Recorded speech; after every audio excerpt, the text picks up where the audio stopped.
এই ফোল্ডারের মধ্যে ছবি আছে এখানে কয়েকটা, আসলে এখানে আরও হাজার হাজার ছবি থাকতে পারে। তো এখানে একটা ফর লুপ ইউজ করছি। হ্যাঁ, এখানে এই কমান্ডে ইউজ করলাম, এখানে AES 256 ব্যবহার করলাম এনক্রিপশন মেথড, আর এইটা হচ্ছে পাসওয়ার্ড, আমার যে পাসওয়ার্ডটা দিছি।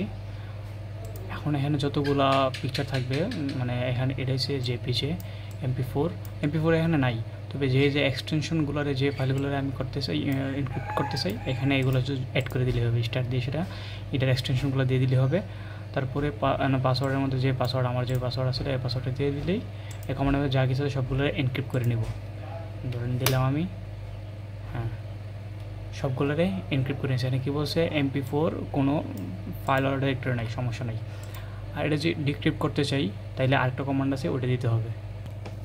ইনক্রিপশনের পরবর্তী সময়ে যে ফাইলগুলো তৈরি হবো, এই ফাইলগুলোর মধ্যে জিপিজি থাকবে আর কি, এক্সটেনশনের পরে জিপিজি থাকবে। এখানে আরেকটা কমান্ড আছে, এই কমান্ডটা ইউজ করলে মানে যে ফাইলগুলো এনক্রিপ্টেড ফাইলগুলো ওগুলো ডিক্রিপ্ট করে নেব। যেমন ধরেন আমি যদি দেখাই, এইগুলো তো অলরেডি এনক্রিপ্ট করে ফেলছে, এগুলো ডিলিট করে দিয়ে আমি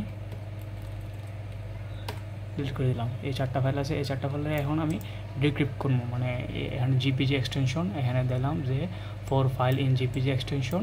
কী করবো, এই ফার্স্ট পেজ দিয়ে সেটা পাসওয়ার্ড দিয়ে সেটা ডিক্রিপ্ট করবো। ওকে, আমি এন্ট্রি ক্লিক করি। হ্যাঁ, এবার বাকি যে 4টা ফাইল আবার ফেরত আসছে, ডিক্রিপশন কমপ্লিট।